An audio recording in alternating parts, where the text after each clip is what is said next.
One of the reasons I personally enjoy Tower of God is it has such an interesting concept, which makes the story rather enjoyable. And this can range from some minor details that help build this unique yet complex world, and with interesting concepts that are continuously being introduced. And in other anime series, some of these have an energy based system.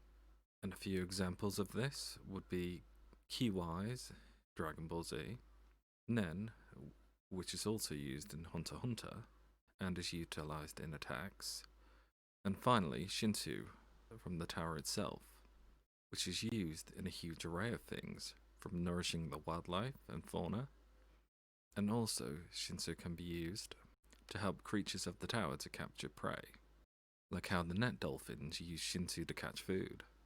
The reason why I mentioned this Shinsu system earlier is that all living things need this divine water, which in turn we can segue back to the topic at hand, which would be the 5 main positions that are used in the tower.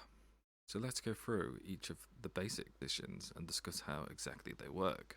But firstly, you will need to understand why all of these positions are necessary.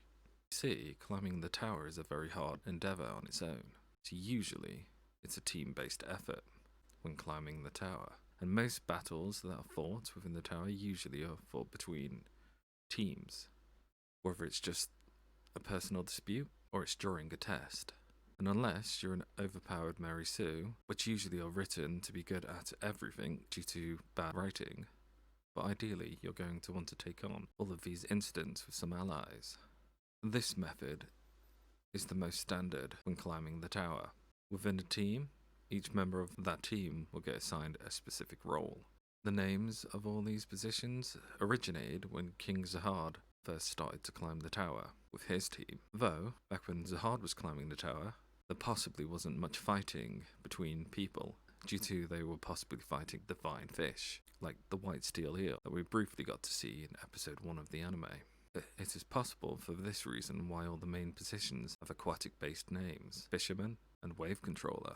But these names may not be that relevant now, but they're definitely crucial to fighting nonetheless. Although, the way Sahard's team fought versus this new generation may have changed, from person versus divine fish to people fighting other people, they generally fought the same. And one important note is that every position requires the manipulation of Shinsu.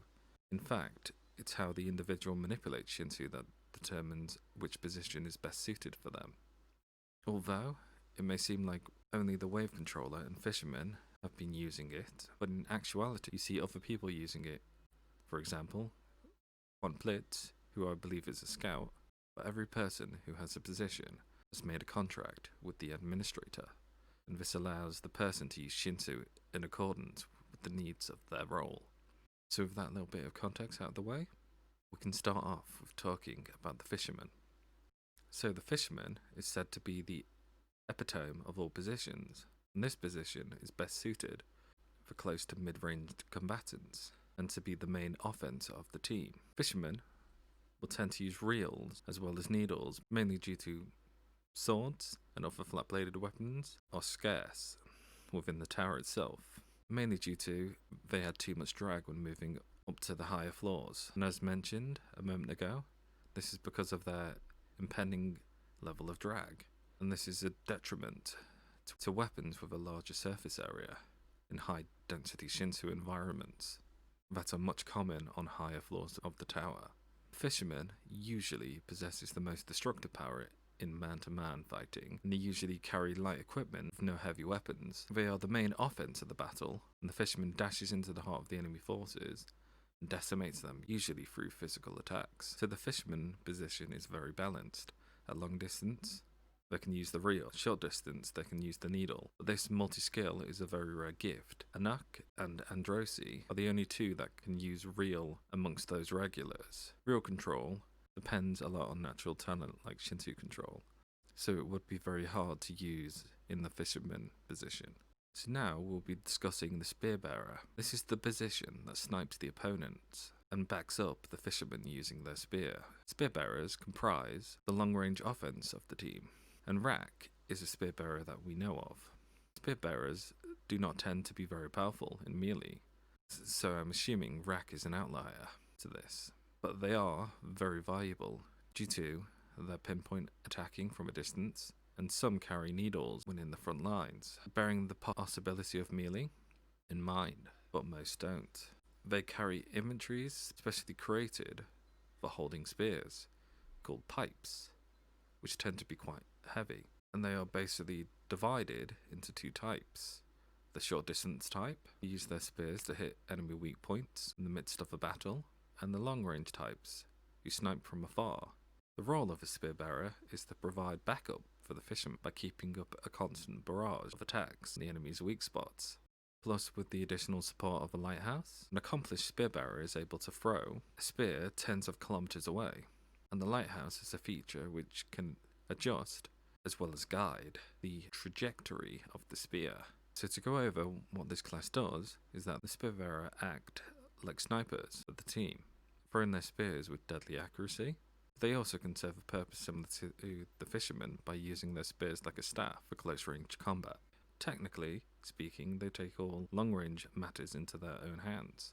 So to carry on with the next role, this position is the scout, and this position literally is scouting. The scout usually move ahead of the group, observing the environment and situation. They also aid the fishermen as secondary offense. And scouts are usually lightly armed for the intent to be agile and swift in movement. They usually play the role of helping the fishermen regain a foothold or keeping watch of the enemy's movements. However, in terms of frequency and risk of combat, a scout is a step above the fishermen, as they are often the first to encounter the enemy. And an example of this, when Ship Lasso encountered the bull. The scout is a position which regards mental strength as very important, so someone who possesses weak mental strength couldn't be a scout. Scouts can also read the change of Shinsu and collect visible data about the environment and enemies, using observers, which then transfer gathered information back to the light bearer. Scouts are basically divided into two types. Basic scout generally works on gathering information for the light bearer and keep watch, whilst the battle valuing scouts focus on backing up the fishermen in close range combat. The scout prefers to use the shadows, or to use blackfish, which is a Shinsu technique that blocks out the light, thereby making the scout almost invisible. This is mainly used to hinder the attack of fishermen and spear bearers, and also comes in handy to help the scout's observers. And by using an observer, which is another Shinsu technique, the scout can create a hologram of themselves to trap the enemy. And this hologram can move like the real thing, but it will disappear when it's attacked. So from what's been mentioned prior, the scout will usually run ahead and investigate the enemy forces for information. Then they will return with the information to the light bearers, and they also aid the fishermen with offense.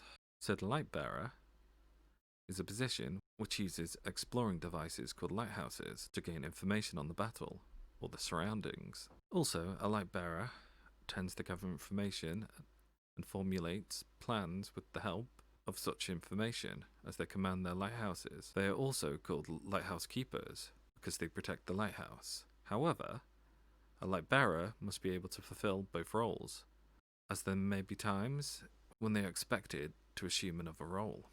The lighthouses are glowing devices made of suspendium, which hasn't been mentioned yet in the anime, but the webcomic does mention it, and this is used for gathering information to aid the lighthouse bearer's teammates in battle. The more suspendium the lighthouse possesses, the better the lighthouse will be, and some lighthouses have an observer ability function, but as their mobility decreases, they become harder to handle. And light bearers tend to pair it with guides, and they will provide the information to the guide, and the guide will lead the way. Most battles in the tower are fought mostly in dark places, so it is very hard to battle without a light bearer.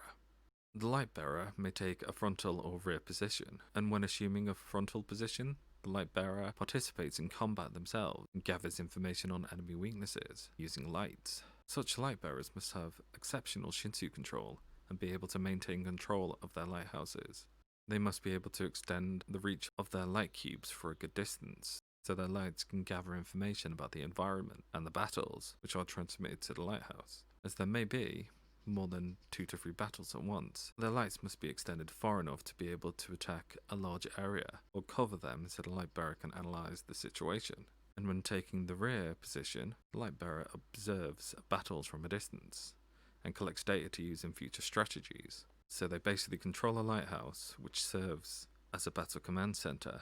Using information collected by small lighthouses, they also form strategies to direct and control the tide of the battle. They also issue instructions to their team members and, based on their feedback, decide on the next action to take. Because of this, a light bearer must be very knowledgeable, sharp and resourceful, good at analysing information, and be able to come up with alternative strategies if their teammates are in a tight spot, or if a previous plan has failed. The combat abilities of these types of light bearers can't be lacking. They must be able to defend their lighthouse if the enemy decided to attack it. So light bearers store and deliver knowledge to their teammates while guiding them with the light of their lighthouses, and usually assist by supporting the rest of the team. And last but not least will be the wave controller. The wave controller is a position where one helps their allies in battle by attacking the enemy, or by aiding the team using Shinsu. And out of all the 5 ordinary positions, wave controllers happens to be the rarest to be chosen for. And even for a rare position, the wave controller position comes with extreme individual variation.